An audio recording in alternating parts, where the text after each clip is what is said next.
এই শোনো না গো, আমাদের পশিডারি চ্যানেলটা সাবস্ক্রাইব করে পাশে থাকা বেল আইকনটি বাজিয়ে দিও প্লিজ। আর গল্পটি ভালো লাগলে অবশ্যই লাইক কমেন্ট শেয়ার করে দিও।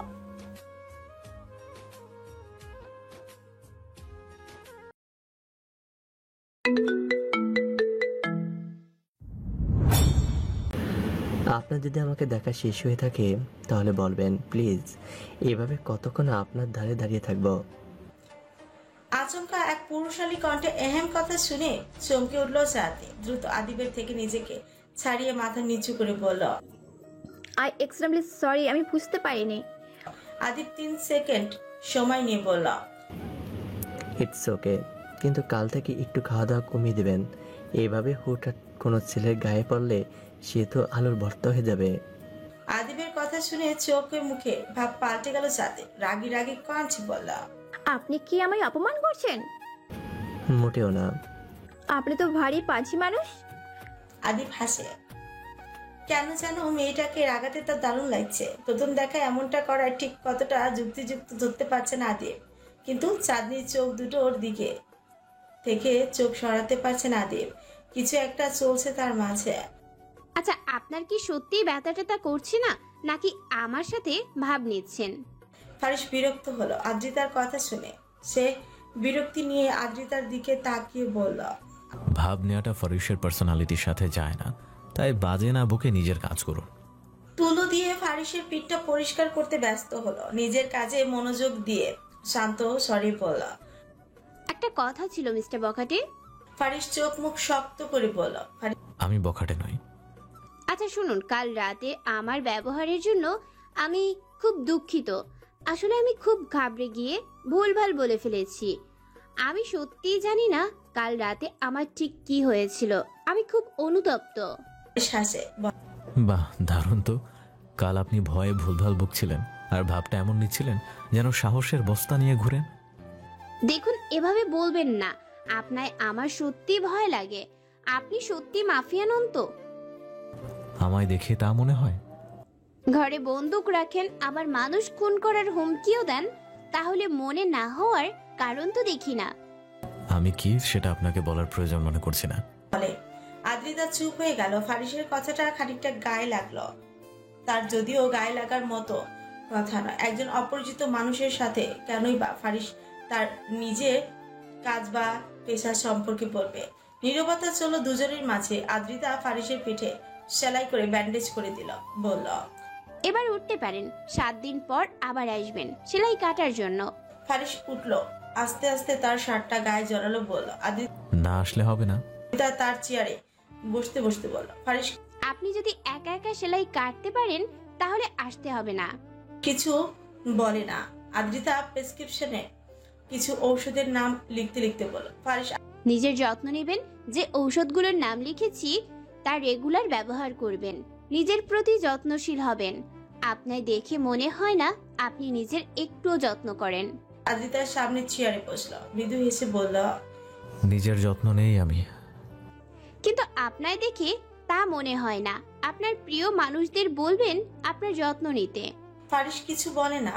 অনেকক্ষণ চুপ থেকে আচমকা একটা প্রশ্ন করে বসে আদ্রিতাকে। সে বলে, আমাকে কি ভালোবাসা চায় ডাক্তার ম্যাডাম? আদ্রিতা তড়িৎ চমকে উঠল ফারিসের আহম প্রশ্নে। সে থতমত কে বলল, কেন যাবে না? না, আমার কেন যেন মনে হয় আমাকে না ভালোবাসা যায় না। এমনটা মনে হওয়ার কারণ? কারণ জানা নেই, শুধু মনে হয় আমাকে ভালোবাসা যায় না। পৃথিবীর সব মানুষকেই ভালোবাসা যায়, শুধু সেই মানুষটাকে ভালোবাসার মর্মটা বুঝতে হয়। ভালোবাসা নিয়ে আপনার মনে হয় অনেক জ্ঞান আছে। আদ্রিতা হাসে, বলে, না, তেমন কোনো ব্যাপার নেই। ফারিস উঠে দাঁড়ায়, কেমন একটু করে যেন বলে, আমার সামনে আর আসবেন না। আপনাকে কেন যেন আমার ভালো লাগে না। আদ্রিতা আবার থমকে যায়। এই ছেলেটা বারবার তাকে সামনে যেতে বারণ করে, অথচ সে নিজেই গত 3 দিন যাবত তার কাছে আসছে, তাকে তুলে নিয়ে যাচ্ছে। অদ্ভুত। আদ্রিতা কড়া কণ্ঠে বলতে ইচ্ছে করল, শুনুন মিস্টার বখাটে, আমি একবারও আপনার কাছে যাইনি, উল্টো আপনি নিয়ে গেছিলেন। কিন্তু কথাটা আর বলা হলো না। আদ্রিতা আর খারাপ লাগছে ফারিসের শেষ কথাটার জন্য। সে কি সত্যি ভালো লাগার মতো একজন মানুষ নয়? অনেকেই তো বলে তাকে তাদের ভালো লাগে। কত পেশেন্ট আদ্রিতার অপেক্ষায় থাকে, তার সাথে কথা বলতে চায়, অথচ এই ছেলেটা বলল তাকে ভালো লাগে না। কি এমন করলো সে ফারিসের সাথে যে তাকে খারাপ লাগছে ফারিসের কাছে? তার মতে ফারিসের তাকে ভালো খারাপ কোনোটাই লাগা উচিত না। তাহলে কেন বললো ভালো লাগে না? আদ্রিতার ঠায় বসে রইল গভীর ভাবনায় মগ্ন। আদ্রিতার রুমের দরজাটা খুলতে ফারিস দেখল আদিব দরজার কাছে দাঁড়িয়ে একটা মেয়ের সাথে ঝগড়া করছে। মেয়েটা বলছে, শুনুন মিস্টার খবিশ, আমি মোটেও মোটা নই। আপনার গায়ে শক্তি নেই তাই বলতে পারেন না। হ্যাঁ, কত যে মোটা নন তা তো দেখতে পাচ্ছি। আর 10 মিনিট ওভাবে থাকলে আমি তো নাই হয়ে যেতাম। চাঁদনির আগে ফুসলো। ছেলেটা পদে পদে তাকে অপমান করছে। চাঁদনি জোরে জোরে নিঃশ্বাস ফেলে বলল, আমার মতো ছেলিম বডি ফিগারের মেয়েটাকে ধরতেই আপনার হাওয়া বেরিয়ে গেল। আপনি জানেন পুরুষ মানুষের গায়ে কত শক্তি থাকে? তারা চাইলে আমার মতো 2-4টে মেয়েকে তুড়ি মেরে কোলে তুলে নিতে পারে, আর সেখানে আপনি সামান্য আমাকে ধরতে এত কথা বলছেন। আপনাকে পুরুষ বলতেও লজ্জা লাগছে। এবার আদিবের রাগ উঠলো। তার পুরুষত্ব নিয়ে কথা বলছে মেয়েটা। আদিব কিছু বলবে তখনই ভারী কণ্ঠে বলল ফারিস। আদিব, আদিব চমকে উঠল। মুহূর্তের মধ্যেই সে পাল্টে গেল। সে প্রায় ভুলতেই বসেছিল এখানে সে কেন এসেছে। আদিব দ্রুত এগিয়ে গেল, থরথর করে বলল, আপনার হয়ে গেছে ভাই? ফারিস মাথা নাড়িয়ে বলল। এমন হ্যাঁ চলো। সময় দরজার কাছে আসলো আদ্রিতা, কারণ ফারিস প্রেসক্রিপশন না নিয়ে চলে যাচ্ছিল। আদ্রিতা বলল, আপনি প্রেসক্রিপশন না নিয়েই চলে যাচ্ছেন কেন? ফারিস বিরক্তি নিয়ে পেছন ঘুরল। মেয়েটাকে একদমই তার সহ্য হচ্ছে না। ফারিস একবার আদ্রিতার মুখ আর একবার আদ্রিতার হাতে থাকা প্রেসক্রিপশনটা দেখে আদিবকে বলল, নিয়ে আসো দ্রুত। ফারিস বড় বড় পা ফেলে চলে গেল। আদিব আদ্রিতার রোগী দেখার ফি দিয়ে আর প্রেসক্রিপশনটা নিয়ে চলে গেল। চাঁদনি থ মেরে দাঁড়িয়েছিল সামনে। ফারিসকে সে দেখেছে, অবাক হয়েছে প্রচুর। এই ছেলে এখানে কি করছিল? আদ্রিতা তাকালে চাঁদনির দিকে বলল, তুই এখানে দাঁড়িয়ে কি করছিস? এদিকে আয়। চাঁদনি ঠুকলো, বলল, তোকে নিতে আসছিলাম, কিন্তু ওই ছেলেটা এখানে কেন? আহত ছিল, চিকিৎসা করলাম। উত্তরে এতটুকু বলল চাঁদনি। ও, হসপিটাল থেকে বের হতেই একটা অ্যাম্বুলেন্সের সাথে সাক্ষাৎ হলো ফারিস আর আদিবের। তাদের পাশে কাটিয়ে চলে গেল অ্যাম্বুলেন্সটি। মৃদুলের ডাক পড়লো। একটা মৃত মেয়েকে নিয়ে আসা হয়েছে হসপিটালে। জঙ্গলের মধ্যে নিহত অবস্থায় পাওয়া গেছে তাকে। এমনিতে আজকের আড্ডায় আদ্রিতা না আসায় খুব জমেনি, আর তার উপর চাঁদনি আদ্রিতাকে ডাকতে গিয়েও লাপাত্তা। মৃদুল চেয়ার ছেড়ে উঠে দাঁড়ালো, বলল, আজকের আড্ডা এই পর্যন্তই, কালকে আবার দেখা হবে। বাকি সবাইও হাসলো। রনি বলল, এখন যা, মায়া মানুষের মৃত্যুর খবর নেই। মৃদুল আফসোসের স্বরে বলল, আমার জীবনে খালি মরা মাইয়াই আছে, জেতা মাইয়া একটাও আইলো না। আশরাফ বলল, আসবে আসবে, অপেক্ষা কর। মৃদুল যেতে যেতে বলল, আস্তে আস্তে আমি না বুড়া হইয়া যাই। বলতে বলতে চলে গেল মৃদুল। এরপর একে একে সবার বের হলো। আদ্রিতা আর আসলো না। সবাইকে মেসেজ করে সরি বলতে, সবাইকে মেসেজে সরি বলল আসতে না পারার জন্য। তারাও কিছু মনে করলো না। যতই হোক মানুষের জীবন বাঁচানোর কাজটা আগে, বাকি সব পরে। রাত প্রায় 2টো। নিরিবিলি জায়গায় একা একা হাঁটছে আদ্রিতা। আজ তার কিছু ভালো লাগছে না। এই মুহূর্তে ভালো না লাগার কোনো কারণ নেই। তবুও আদ্রিতা বুঝেছে তার কিছু ভালো লাগছে না।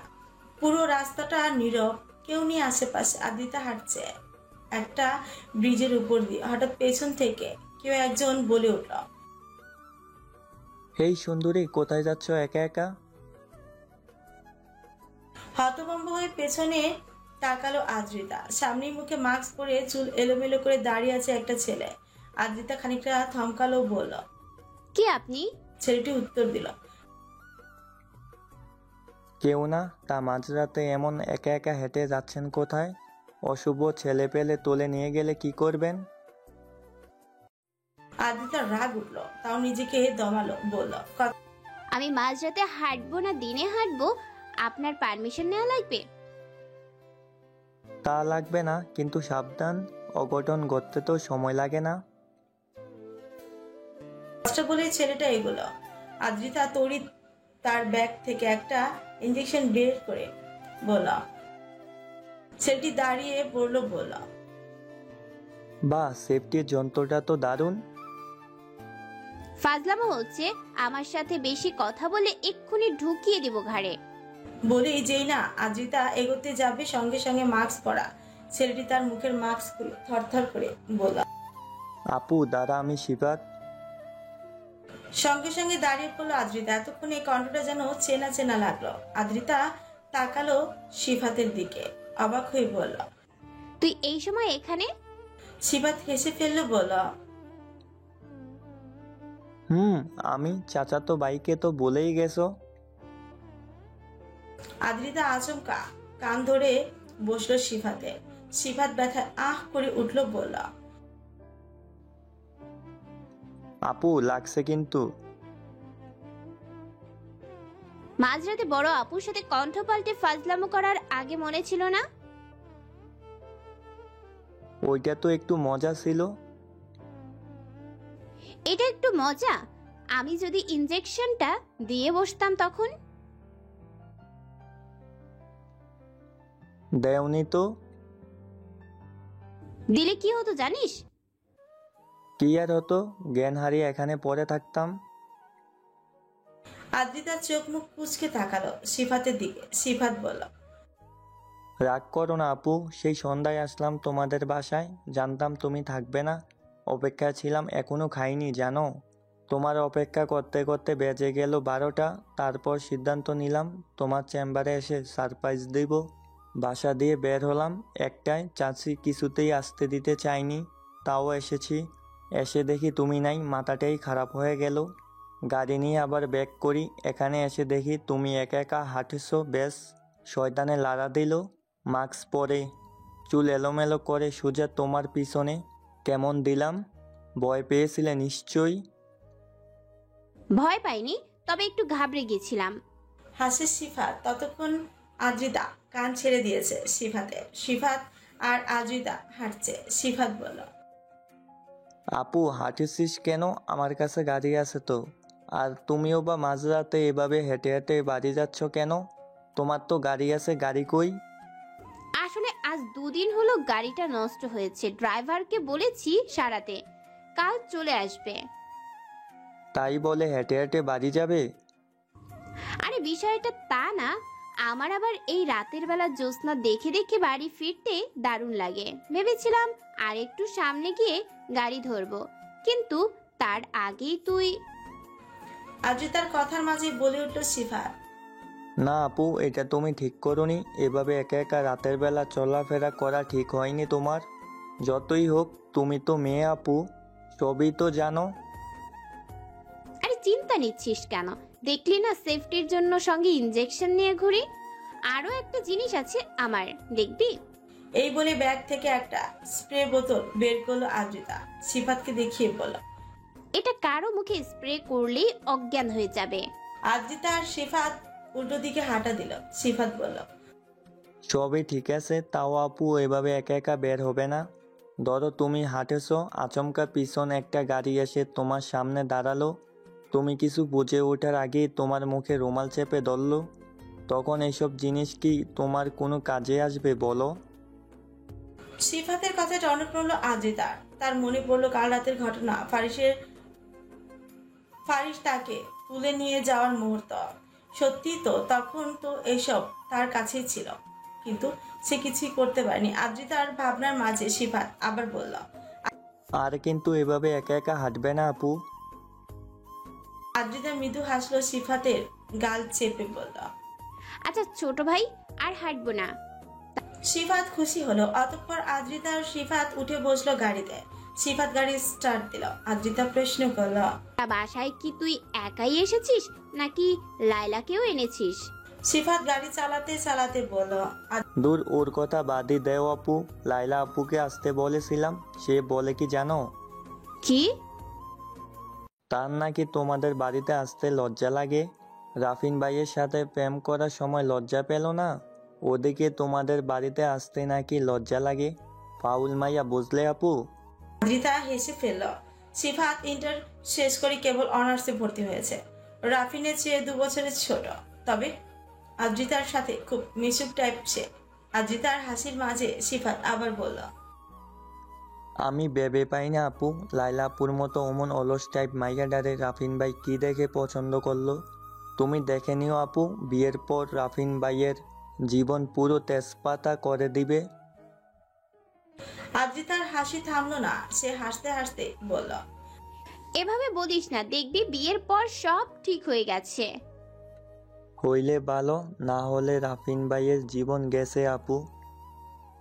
আবারও হাসে আদ্রিতা। এক্ষেত্রে তার কিছু বলার নেই, এটা পুরোপুরি রাফিনের সিদ্ধান্ত। রাত প্রায় 3টে। নিজের বিছানার পাশে চেয়ারে বসে আছে ফারিস, হাতে সিগারেট আর পাশের টেবিলের উপর মদের গ্লাস। তার খুব রাগ লাগছে। বারবার না চাইতে ওই মেয়েটার সাথে তার দেখা হয়ে যাচ্ছে। তার দেখা হতে দেয়া যাবে না। আর 1 সপ্তাহ পর যে যাওয়ার কথা বলেছে তা সে যাবে না। লাগলে নিজেকেই সেলাই কাটবে, তাও মেয়েটার কাছে আর যাবে না। রুমে দরজা নক করলো কেউ। ফারিস মদের গ্লাসে 1 চুমুক দিয়ে বলল, আদিব। তুমি এখনো ঘুমাওনি আদিব? দরজা খুলে ভেতরে ঢুকলো, ফারিসের সামনে গিয়ে বলল, একটা কথা ছিল ভাই, খবরটা মাত্রই পেয়েছি। ফারিস সিগারেটের টান দিয়ে ধোঁয়া উড়ালো। আদিবের দিকে তাকিয়ে বলল, বিছানায় বসো। আদিব বসলো। ফারিস বলল, এখন বলো তো কিসের খবর? ভাই, সেই পালিয়ে যাওয়া নতুন যুক্ত হওয়া ছেলেটা হদিস পেয়েছি। ছেলেটা কক্সবাজার আছে, কাল সকালের মধ্যে ধরে ফেলতে পারবো। খুব ভালো। আদিব কিছুটা দোনামোনা হয়ে বলল, ভাই আরেকটা খবর ছিল। কি বলো? ভাই, কক্সবাজারের গাছগুলো নাকি হঠাৎই পছন্দ ধরেছে। সঙ্গে সঙ্গে ফারিসের মুখভঙ্গি পাল্টে গেল। সে বলল, হঠাৎ এমনটা হচ্ছে কেন? বুঝতে পারছি না ভাই, একবার কি যাবেন কক্সবাজার? ফারিস 3 সেকেন্ডের মতো চুপ থেকে বলল। আদিব যাব। বলল, তবে কি কক্সবাজার গিয়ে নতুন ছেলেটার সাথে কথা বলবেন ভাই, নাকি এখানে নিয়ে আসবো? ওখানের গোডাউনে আটকে রাখতে বলো, আমরা যাব। ঠিক আছে ভাই, এখন তাহলে ঘুমান। তুমিও যাও। আচ্ছা। আদিব চলে গেল। ফারিস মদের গ্লাসে চুমুক দিল। কেউ তো আছে যে চাইছে ফারিসকে মেয়ে পাচারে জড়িত করতে, তাকে ফাঁসাতে, কিন্তু কেসে ফারিস তাকে ছাড়বে না, কিছুতেই ছাড়বে না। ফারিসকে মিথ্যা কাজে ফাঁসানোর পরিণতি কতটা ভয়ঙ্কর হতে পারে তা সে হাড়ে হাড়ে বোঝাবে। ফারিসের সাথে গোয়েন্দাগিরির ফলও দেখিয়ে ছাড়বে। ফারিসকে চিনতে ভুল করেছে তারা, ভয়ঙ্কর ভুল। আর ফারিসের কাছে ভুলের একটাই শাস্তি, ভয়ঙ্কর মৃত্যু। তুমুল উত্তেজিত হয়ে আদ্রিতার ক্যাবিনে ঢুকেছে আশরাফ, মুনমুন, মৃদুল, রনি আর চাঁদনি। সবাইকে একসাথে ঢুকতে দেখে আদ্রিতা হতভম্ব হয়ে বলল, কি ব্যাপার, তোরা একসাথে এভাবে এখানে? কি হয়েছে? তখনই মৃদুল উচ্চস্বরে চেঁচিয়ে বলল, দোস্ত কক্সবাজার যাবো। আদ্রিতা তড়িৎ চমকে উঠল, বলল, হঠাৎ কক্সবাজার কেন? অদ্ভুত দৃষ্টি নিয়ে তাকিয়ে আছে আদ্রিতা আশরাফ, মুনমুন, মৃদুল, রনি আর চাঁদনির দিকে। আর বাকিরা নিরাশ হয়ে এগিয়ে আসলো। আশরাফ বলল, কক্সবাজার যেতে তোর আমার কারণ লাগবে? আদ্রিতা বেশ আয়েসি ভঙ্গিতে বলল, মৃদুল তাহলে আবার কি, কারণ ছাড়া কেন যাব? ইচ্ছে করছে আদ্রিতার গায়ে ঠাস করে একটা চর বসাতে। এই মেয়েটা বরাবরই কোথাও যাওয়ার কথা শুনলে নাক মুখ কুচকায়। মৃদুল নিজেকে দমালো, যথেষ্ট শান্ত স্বরে আদ্রিতার সোজাসুজি চেয়ারে বসল। দোস্ত ঘুরতে যাবো, ঘুরতে। সমুদ্র বিলাসে খালি চিল হবে। আদ্রিতা নাক মুখ কুচকে বলল, এত চিল করার কি আছে? সমুদ্র দেখার মতো কি আছে? খালি পানি আর পানি। আদ্রিতার কথা শুনে রনি বলল, ওই পানি দেখতেই যাব, সঙ্গে তুইও যাবি। আদ্রিতা বলল, আমার কাজ আছে, আমি যাব না, তোরা যা। মৃদুল আর নিজেকে কন্ট্রোল করতে না পারলো না। সে আচমকে আদ্রিতাকে ধমক দিয়ে বলল, ওই চেমরি, তোর কাজের খাতায় আগুন। এমন বাইরামো যে জামার নাম মনে রাখবি না। এত ভাব নেসকেন? আরে বাবা, এতজন একত্রে যাওয়া যাবে নাকি? খুব যাবে। সজল স্যারের সাথে কথা হয়েছে? আদ্রিতা অবাক হয়ে বলল, কি বললেন? উনি রাজি হয়েছে। 3 দিনের কথা বলেছিলাম, কিন্তু 2 দিনের ছুটি দিয়েছে। আদ্রিতা বেশ চমক খেয়ে বলল। সত্যি দিয়েছে? মৃদুল বলল। দিয়েছে। আজকে রাত্রে যাব, 10টার মধ্যে রেডি হয়ে থাকবি। আদ্রিতা বিস্মিত কণ্ঠে বলল। এত দ্রুত? দ্রুত গিয়ে দ্রুত আসবো। সবার কথার মাঝে মৃদুল আচমকাই টেবিলের উপর মাথা এলিয়ে দিয়ে বলল। তো কবে যাবো লাবিনীর বিচে? আমি শুধু সমুদ্রের মধ্যে স্থিত হইয়া ঘুমাইয়া থাকমু। মৃদুলের কথা শুনে সবাই হেসে ফেলল। চাঁদনি বলল। তারপর একটা কাওয়া এসে তোর মুখে ইয়ে করে চলে যাবে, বেশ হবে। মুহূর্তের মধ্যেই মৃদুলের মগজ এলোমেলো হলো। সেই ধমকের স্বরে বলল। এই মায়াডার মুখে কোনো বালা কথা নাই। আরে কাউয়ার কথা না কইয়া কইতি একটা মাইয়া এসা গায়েব করবে। রনি নাকমুখ কুচকে বলল। ছি দোস্ত, এডি তুই কি কস? মৃদুল অবাক হয়ে বলল। এখানে চিরকি আছে। সবাই হেসে দিল। মৃদুল কিছুক্ষণ পর বিষয়টা বুঝতে রনির পেটে একটা খুশি মেরে দিল। শালা নোংরা। সবাই হেসে ফেলো। আদ্রিতাও হাসল। তার এই বন্ধু বান্ধবের কাণ্ড দেখলে সে বরাবরই আনন্দ পায়। বিশেষ করে মৃদুল তাদের ফ্রেন্ড সার্কেলের সবচেয়ে হাসি খুশি আর মিশুক টাইপের ছেলে মৃদুল। পুরো বন্ধু মহলটা এই ছেলেটাই মাতিয়ে রাখে বেশি। লাগাতার ফারিসের রুমে নক করছে আদিব, কিন্তু ফারিসের কোনো হুঁশ নেই। বেগুড়ে ঘুমে মগ্ন ফারিস। সচরাচর ফারিস দরজা আটকে ঘুমায় না, কিন্তু কাল রাতে ঘুমিয়েছে। কাল নেশার ডোজটা বেশি হয়ে গিয়েছিল তার। আদিব আবার দরজায় নক করলো। তাকে চিন্তিত দেখাচ্ছে। ফারিসের জন্য চিন্তা হচ্ছে। ঘড়িতে দুপুর 12টা ছাড়িয়ে এত বেলা অবধি ফারিস ঘুমায় না। সে কখন থেকে ডাকছে আদিব, কিন্তু তাকে ফারিসের কোনো সেই কখন থেকে আদিব ডাকছে তাকে, কিন্তু ফারিসের খবর নেই। আদিব আবারও দরজায় নক করলো। বলল। ভাই আপনি কি আমার কথা শুনতে পাচ্ছেন? ফারিস ভাই। এবার ফারিস নড়ে চড়ে উঠলো। আবারও কানে দরজা ধাক্কানোর শব্দ আসলো। ফারিস আস্তে আস্তে শোয়া থেকে উঠে বসলো। গলা খাকারি দিয়ে বলল। কি হয়েছে আদিব? এতক্ষণে ফারিসের কণ্ঠটা কানে আসতেই আবিরের দেহে প্রাণ ফিরে এলো। সে বলল। ভাই আপনি ঠিক আছেন তো? সেই কখন থেকে ডাকছি। ফারিস তার চোখ মুখ ডলতে ডলতে বলল। আমি ঠিক আছি। আদিব ওপাশ থেকে আবার বলল। ভাই গাড়িকে রেডি করবো?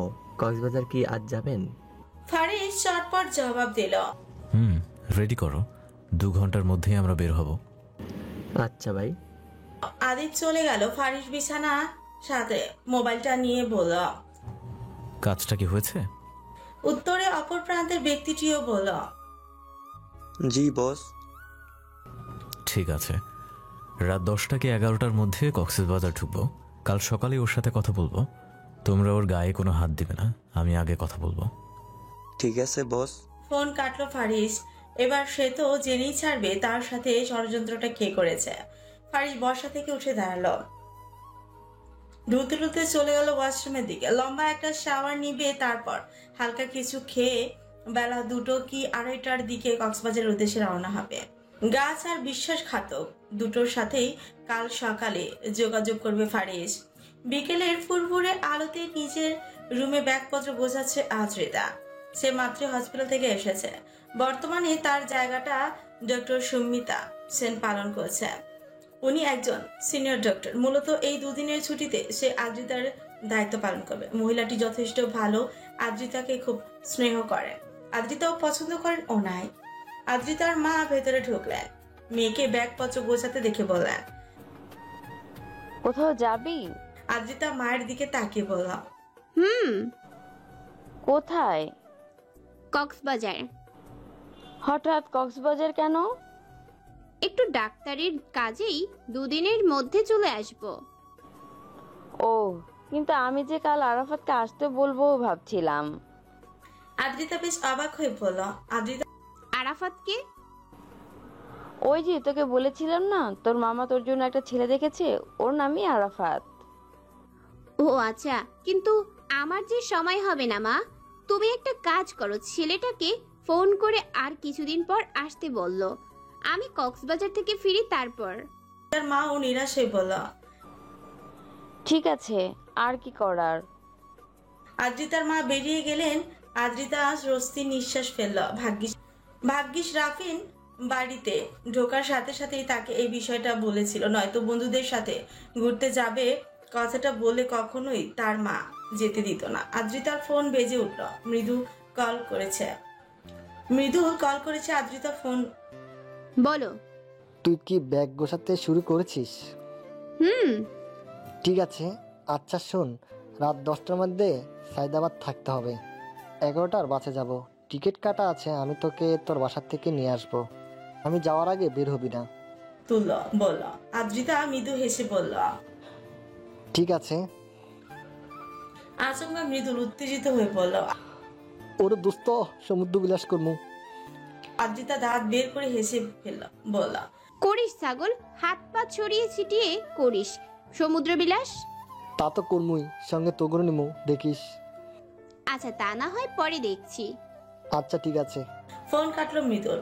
এর পরপরই গ্রুপ কলে এলো সবাই। চাঁদনি আর মুনমুনের সমস্যা, তারা কি পড়ে যাবে তা বুঝতে পারছে না। তাদের নাকি জামাই নেই। মৃদুল এদের কথোপকথন শুনেই পড়ল। মাইয়া মানুষ গো, এই একটা সমস্যা, এদেরকে কোথাও নিতে গেলেই এদের জামা থাকে না। মৃদুলের কথা শুনে রনি আর আশরাফও বলল, ঠিক কইছিস দোস্ত। রনি ছোট্ট করে বলল, চাঁদ, মন তোরা সত্যি কিছু খুঁজে না পাইলে আমার একটা লুঙ্গি আর ফতুয়া পরে চল। চাঁদনি আর মুনমুন চোখ মুখ কুচকে ফেললো রনির কথা শুনে, আর বাকিরা উচ্চস্বরে হেসে ফেলল। কথা মতো সায়দাবাদ থেকে সরাসরি কক্সবাজার যাওয়ার বাসে উঠে পড়ল আশরাফ, মুনমুন, মৃদুল, রনি, চাঁদনি আর আদ্রিতা। মৃদুল আবারও বলল, ওরে দোস্ত, কক্সবাজার যামু, সমুদ্র বিলাসে খালি শীত হইয়া শুয়া থাকমু। উফ, খালি মজা আর মজা। অন্যদিকে ফারিস সে প্রায় ঘন্টাখানেক আগেই পৌঁছে গেছে কক্সবাজার। মাথায় একটা ভাবনা, তার ষড়যন্ত্রকারীকে খোঁজা। ধরতে পারলে যেখানে পাবে সেখানেই খতম। সূর্যের ফুরফুরে আলোতে ভরপুর চারপাশ, রোদের তাপে পঞ্চমুখ পুরো রো। ফারিস ঘুমাচ্ছে, গভীর ঘুমে মগ্ন সে। হঠাৎ ঘুমের ঘোরে কারো মুখ ভেসে উঠলো। ফারিস নড়ে চড়ে উঠলো, আবারও কারো মুখ ভাসলো। কেউ তার কাছে এসে বলছে, এই জিনিসটা বখাটে, এভাবে পড়ে পড়ে ঘুমাচ্ছেন কেন? ফারিস চোখ মুখ কুচকে রাগি রাগি কণ্ঠ নিয়ে ঘুমের ঘোরেই বলা, বলছি না আমি বখাটে নই। ফারিসের কথা শুনে মেয়েটি হাসতে হাসতে জবাব দিল, বললেই হলো আপনি বখাটে নন। ফারিস বিরক্তি নিয়ে বলল, বলছি না আমি বখাটে নই। মাঝরাতে একটা মেয়েকে তুলে নিয়ে গিয়ে উত্তক্ত কারা করে জানেন? বখাটেরা। আপনি একটা বখাটে ছেলে, বুঝেছেন? আপনি একটা বখাটে। এবার ফারিসের ঘুম ভাঙল। শোয়া থেকে উঠে রাগি রাগি কণ্ঠে আচমকা চেঁচিয়ে বলে উঠল, বলছি না আমি বখাটে নই। ফারিস থতমত খেয়ে গেল কথাটা বলে, আশেপাশে তাকালো। কক্সবাজার একটা হোটেল রুমে শোয়া ছিল ফারিস। ফারিস হতভম্ব হয়ে বসে রইল, চুপ করে রইল অনেকক্ষণ। এইমাত্র কি হলো তার সাথে তাই ভাবছে।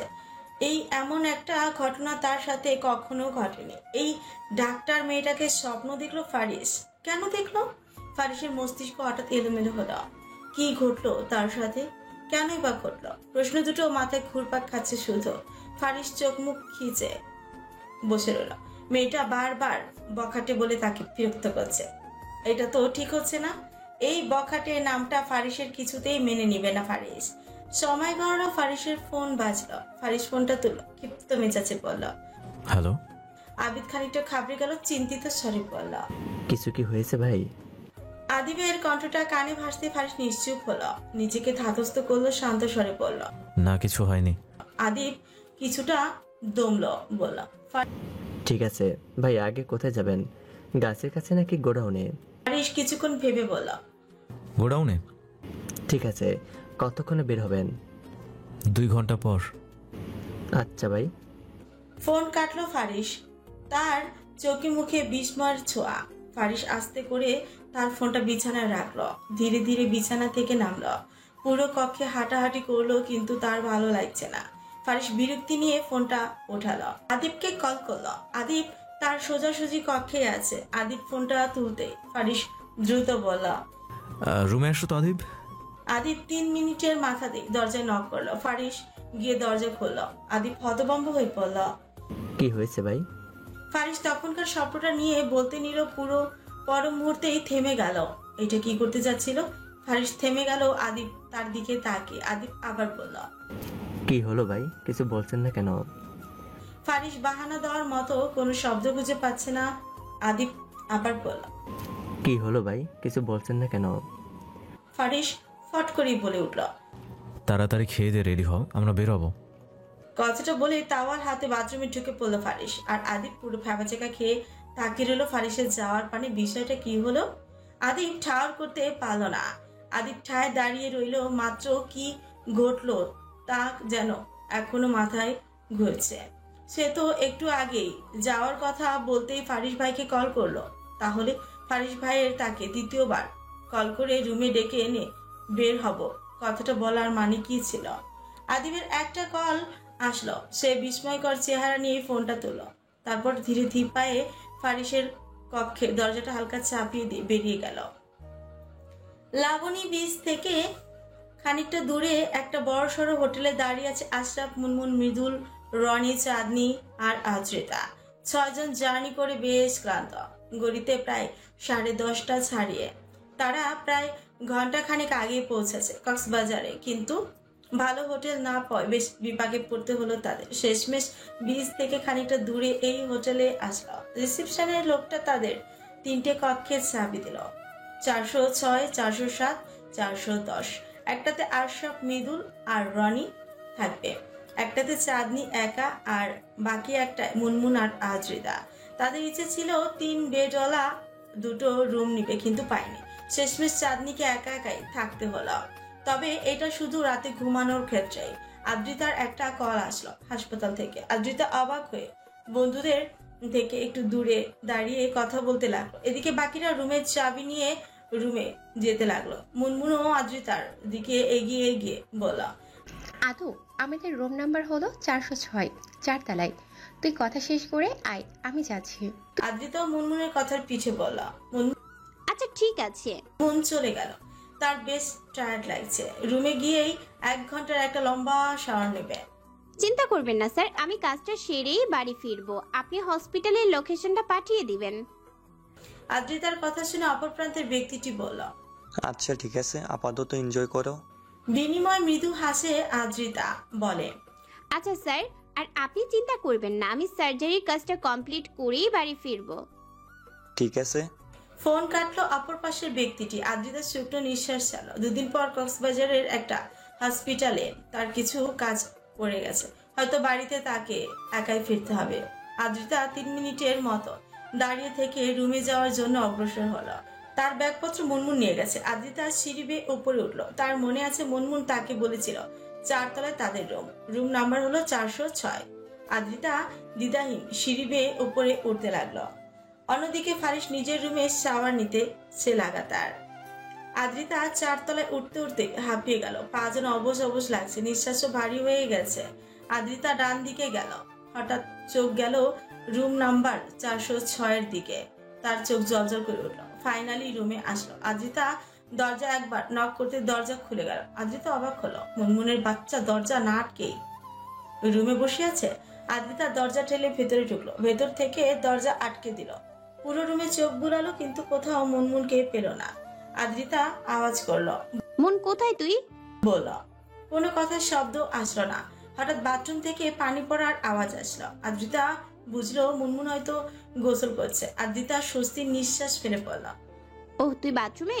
আদ্রিতা তার হাতের ফোনটা সামনে ড্রেসিং টেবিলের ওপরে রাখলো, তারপর ধপাস করে বিছানার উপর শুয়ে পড়ল। ফাইনালি শান্তি। প্রায় মিনিট 10 সময় ওভাবেই গেল। আদ্রিতা উঠে বসলো। এবার একটু ফ্রেশ হতে হবে। তার ব্যাগটা কোথায় রেখেছে মুনমুন কে জানে। বাথরুমের দরজা খোলার আওয়াজ হলো। আদ্রিতা বসা থেকে উঠে দাঁড়ালো। সে বলতে নিল, এতক্ষণ ওয়াশরুমে কি ঘুমাচ্ছিস? পুরো কথা শেষ হওয়ার আগেই তাওয়াল গায়ে সদ্য গোসল করে বের হওয়া ফারিসকে দেখে তড়িৎ চমকে উঠল আদ্রিতা। ঘাবড়ে গেল প্রচুর। অন্যদিকে ফারিসও, সেও হতভম্ব। তার রুমে ওই ডাক্তার ম্যাডাম কিভাবে এলো? ফারিস হতভম্ব হয়ে বলা, আপনি এখানে কি করছেন? আদ্রিতা খানিকটা ঘাবড়ানো স্বরে বলল, মিস্টার বকাটে, আপনি এই রুমে কি করছেন? মুহূর্তের মধ্যে ফারিসের মাথা গরম হয়ে গেল। এই মেয়ে পেয়েছেটা কি? কথায় কথায় তাকে বখাটে বলে কেন? ফারিস রাগে ফুসতে ফুসতে আদ্রিতার দিকে এগিয়ে যেতে যেতে বলল, হাই বে, সমস্যা কি আপনার? কথায় কথায় আমার বাকি কথা বলতে যাবে কিন্তু তার আগেই ভেজালো পায়ে স্লিপ কেটে ফারিস গিয়ে পড়লো আদ্রিতার গায়ের উপর। আচমকা বিষয়টা ঘটায় আদ্রিতা ও ফারিসের শরীরের ভার নিতে না পেরে পড়ে গেল বিছানায়। অতঃপর ধপধপে সাদা বিছানায় থাপ্পাস করে পড়ল আদ্রিতা আর ফারিস। আদ্রিতা নিচে আর ফারিস তার উপর। ঘটনাক্রমে দুজনেই চোখ বড় বড় করে তাকিয়ে রইল একে অপরের দিকে।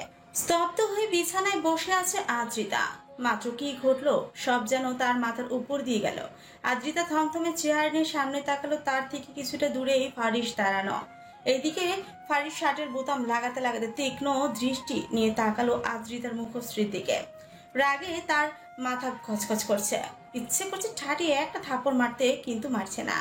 কতক্ষণ আগেই ফারিস আদ্রিতার থেকে উঠে প্যান্ট শার্ট পরে নেয়। আদ্রিতাও তখনও হতভম্ব হয়ে শুয়ে থাকে।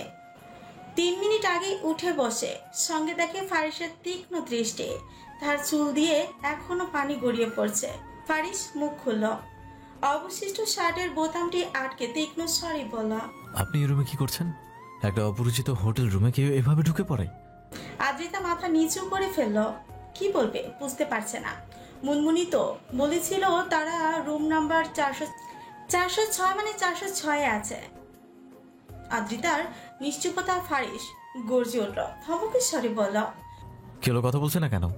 ফারিসের কণ্ঠস্বরে কেঁপে উঠে আদ্রিতা থরথর করে বলল, বিশ্বাস করুন আমি বুঝতে পারিনি। আমি ভেবেছিলাম এটা রুম নাম্বার 406। ফারিস কিছু বলে না। কালকে হোটেল রুমে ঢোকার সময় ফারিস খেয়াল করেনি এটা কয় নাম্বার রুম। আদিবি রুম টুম আগে বুক করে রাখে। এমনকি কাল আদিবি রাতে তার রুমের দরজা খুলে সে শুধু ফোনে কথা বলতে বলতে ভেতরে ঢুকে যায়। রুম নাম্বার তো খেয়াল করে না। ফারিস আদ্রিতার থেকে দৃষ্টি সরিয়ে বাইরে যেতে নেয়। যাওয়ার আগে তীক্ষ্ণ স্বরে বলে, এক পাও বেরোবেন না। আদ্রিতা শোনে বিনিময় শুধু হাবতক মাথা নাড়ায়, মুখে কিছু বলে না। ফারিস দরজার সামনে গিয়ে দাঁড়ায়, অনেকক্ষণ তাকিয়ে থাকে রুম নাম্বারের দিকে। তার রুম নাম্বার 408, কিন্তু 8-এর ওপরের অংশের এক কর্নারের লেখাটা হালকা মুছে গেছে, যার কারণে কিছুটা 6-এর মতো লাগে। আদ্রিতা একটু ক্লান্তিতে থাকায় বিষয়টা বুঝতে পারেনি। ফারিস কিছু একটা ভেবে ভেতরে ঢুকল। আদ্রিতা তখনও ঠায় বসে। ফারিস বলল, চোখে চশমা লাগাচ্ছে না কেন? আদ্রিতা ধ্যান থেকে বেরিয়ে এলো, কিছুটা স্বাভাবিক হয়ে বলল, মানে এটা রুম নাম্বার 408। সঙ্গে সঙ্গে চমকে উঠল আদ্রিতা। তড়িৎ বিছানা থেকে উঠে দাঁড়ালো। তবে কি সত্যি তার চোখে সমস্যা হয়েছে? আদ্রিতা কি বলবে বুঝতে পারে না। ফারিস বলে, বাসায় গিয়ে চশমা পরে নেবেন। আদ্রিতা কিছু বলবে তার আগেই তার ফোনটা বেজে উঠল। মুনমুন কল করেছে। আদ্রিতা এক পলক ফারিসের দিকে তাকিয়ে ফোনটা তুলল। হ্যালো বলতেই অপর পাশ থেকে মুনমুন বলে উঠল, তুই কি রুম খুঁজে পাসনি আদৌ, নাকি এখনো রুমের দিকে আসিসনি? আমি গোসল করতে যাব, তোর জন্য সেই কখন থেকে বসে আছি। তুই আসলে ওয়াশরুমে ঢুকবো। তোর কি খুব দেরি হবে? আমি দরজা আটকে ওয়াশরুমে যাব। আদ্রিতা বিনিময় বলে, যাস না, আমি আসছি। ঠিক আছে, জলদি আয়। আসছি। কান থেকে ফোন সরায় আদ্রিতা থমথমে কণ্ঠে বলে, আমি খুব দুঃখিত, আমি বুঝতে পারিনি। আদ্রিতা এমন ভাবে কথাটা বলল যে ফারিস চেয়েও আর কিছু বলতে পারল না। ফারিস বলল, ঠিক আছে যান। আদ্রিতা যেতে নিল, আবার দাঁড়িয়ে পড়ল। দ্বিধাহীন স্বরে বলল, আপনার পিঠের ক্ষতটা কি সেরেছে? ফারিস নির্বিকার ভঙ্গিতে তাকিয়ে থাকে আদ্রিতার দিকে, বলে, এত জেনে কি করবেন? হ্যাঁ, আমি একজন ডক্টর, এগুলো জানা আমার অধিকার। ফারিস হাসে, কি নিদারুণ দেখায় সে হাসে।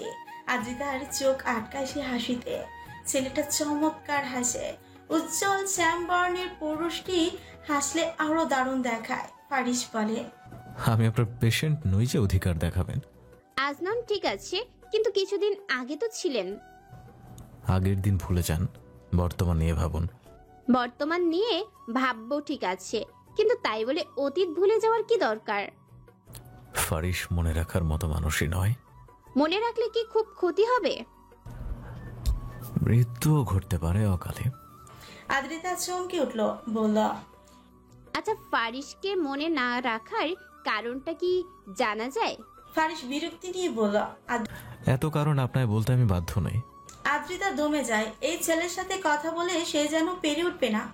আদ্রিতা চলে যেতে নেয়, দরজা পর্যন্ত যেতেই ফারিস বলে ওঠে, এই যে শুনুন। আদ্রিতা দাঁড়িয়ে পড়লে পেছন ঘুরে শান্তস্বরে বলে উঠল, জি বলুন। ফারিস কেমন একটু করে যেন বলল, আমার সামনে আর আসবেন না, আপনাকে আমি আর দেখতে চাই না। আদ্রিতা কিচ্ছু বলে না। এই কথা নতুন কি? এটা তো প্রতিবারই বলে ফারিস। আদ্রিতা বেরিয়ে যায়। ফারিস চুপচাপ দাঁড়িয়ে, তার চোখে ভাসলো তখনকার সে দৃশ্য। বিছানায় লেপ্টে থাকা তার আর আদ্রিতার মুখশ্রী মুখোমুখি হওয়ার দৃশ্য। ফারিস তার চোখ বন্ধ করলো। মেয়েটা কেন যেন তাকে শান্তি দিচ্ছে না। বারবার দেখা কেন হচ্ছে। কতক্ষণ যেতে দরজা নক করলো আদিব। ফারিসের জন্য খাবার নিয়ে এসেছে। আদিব ফারিসের দিকে তাকিয়ে বলল, গাড়ি কি বের করবো ভাই? খাবার খেয়ে বের হবেন? ফারিস চমকে উঠলো, নিজের ভাবনা থেকে বেরিয়ে বলল, কি বললে? গাড়ি কি বার করবো ভাই? বার করো। আচ্ছা, আপনি খাবারটা খেয়ে নিন, আমি বার করছি। আদিব খাবারগুলো বিছানার ওপর রেখে চলে যেতে নিল। ফারিস তখনও ঠায় দাঁড়িয়ে। কতক্ষণ আগের ঘটনা কিছুতেই মাথা থেকে বের হচ্ছে না। ফারিস আদিবের দিকে না তাকিয়েই বলল, আদিব শোনো। আদিব দাঁড়িয়ে পড়ল, বলল, জি বলুন ভাই। হোটেল কর্তৃপক্ষকে বলবে রুম নাম্বার ঠিক করতে। আদিব খানিকটা অবাক হয়, বলল, কেন ভাই? 8কে 6 ভেবে মানুষ ভুল করবে। রুমে ঢুকে আদ্রিতা আয়নার দিকে তাকালো। তার চোখে সত্যি সমস্যা হয়েছে, না হলে এইটের উপরের অংশটি মুছে গিয়েছিল, সে কেন বুঝতে পারলো না? সত্যি কি চশমা পরা দরকার তার? আসার সময় সে রুম নাম্বারটি দেখে মিনিটের মাঝে নিজের ভুলটা বুঝতে পারে। আদ্রিতা দীর্ঘশ্বাস পেল। যেদিন থেকে ফারিস নামক ছেলেটা তার জীবনে এসেছে, সেদিন থেকেই তার সাথে সব উল্টো পাল্টা ঘটেছে। ফারিস নামে ছেলেটাকে বড্ড অদ্ভুত লাগে আদ্রিতার। কিছু তো একটা রহস্য আছে ওই ছেলেটার মাঝে, যা ফারিস সবার থেকে লুকাতে চায়। কিন্তু কেন? বিখ্যাত ঔষধ কোম্পানির মালিক কেনই বা কিছু লুকাতে চাইবে? কেন নিজেকে আড়াল করতে চাইবে? আদ্রিতা আর ভাবলো না।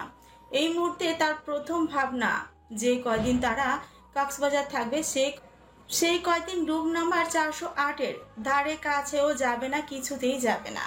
বেলা প্রায় দুপুর 3:30টার কাছাকাছি। কক্সবাজারের সমুদ্র সৈকত থেকে প্রায় 2 ঘন্টার পথ পেরিয়ে একটা বড়সড় গোডাউনে ঘরের একটা চেয়ারে পায়ের উপর পা তুলে বসে আছে ফারিস। তাকে ঘিরেই দূরে গোল হয়ে দাঁড়িয়ে আছে তার লোকজন। সবার হাতেই বড় বড় পিস্তল। ফারিস নির্বিকার হয়ে বসে। তার সামনেই কিছুটা দূরে চেয়ারে সাথে বাঁধা অবস্থায় বসে আছে সেই পালিয়ে যাওয়া নতুন ছেলেটি। নাম মোশাররফ সুলতান। তাকে মারধর করা হয়নি, তবু ক্লান্তি আর ভয়ে মোশাররফ থরথর করে কাঁপছে। এই ছেলেটা, একটা ছেলে এগিয়ে আসলো। ফারিস তার থেকে একটা সিগারেট নিল। ছেলেটির হাতে লাইটার দিয়ে সেটা জ্বালালো। 2-3 বার ফুরিয়ে তার লোকেদের ইশারা করলো মোশাররফকে তার একদম সামনে আনতে। 2জন লোক চেয়ার সহ মোশাররফকে উঠিয়ে একদম ফারিসের মুখোমুখি বসালো। মোশাররফ আরো খাপে গেল, থরথর করে বলল, আমায় ক্ষমা করে দিন বস, আর এমন হবে না। ফারিস সিগারেটের ধোঁয়া উড়ালো, সোজা গিয়ে পড়লো মোশাররফের চোখে মুখে। ফারিস বলল, 3টা প্রশ্ন করব, সঠিক উত্তর দিতে পারলে তোর মুক্তি। মোশাররফ কি বলবে বুঝছে না, শুধু কাঁপছে। ফারিস সিগারেটটা মোশাররফের সামনে থেকে সরিয়ে বলল, সমস্ত কিছু প্ল্যান কার ছিল? মোশাররফ জবাব দিল, ফারিস আমি কিছু জানি না। হাসলো, বলল, গুড অ্যান্সার। কথাটা বলে মোশাররফের ডান হাতে জ্বলন্ত সিগারেট চেপে ধরল ফারিস। মোশাররফ থরথর করে কাঁপছে, হাতে যন্ত্রণা হচ্ছে প্রচুর। ছটফট করছে মোশাররফ। সে আপনা আপনি থরথর করে বলে উঠল, এক লোক আমায় শুধু কল করে বলেছিল আমি যেন আপনার ট্রাকে মেয়ে রেখে আপনারে ফাঁসাই, বিনিময়ে অনেকগুলো টাকা দিবে। ও আচ্ছা, তা কত দিল? 10 লাখ দিবে বলেছিল, 5 লাখ পাঠাই, বাকিটা। ফারিস সিগারেট সরায় বলে। বলার আগে আবারও জ্বলন্ত সিগারেট চেপে ধরে ফারিস। ছেলেটা যন্ত্রণায় কাতরায়, চেঁচিয়ে ওঠে ভয়ঙ্কর ভাবে। আদিব পেছনে ঘুরে যায়।